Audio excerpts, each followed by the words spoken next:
Paano po mag-post ng video sa TikTok na di nakikita ng mga tao po? So, ito po yung pwede natin gawin.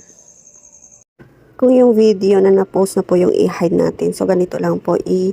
Siyempre, open po natin yung selected video. Ayan, kunwari yan. Tapos, pindutin natin yung 3 dots dito sa may right side. And then, dito sa pinakababa, hanapin po natin yung privacy settings. Yan, punta po tayo dyan. And then, select po natin dito yung only me. Ayan, so tayo lang po ang makakakita. Pero, yung nakakita na dati sa post na yan, hindi na mababago.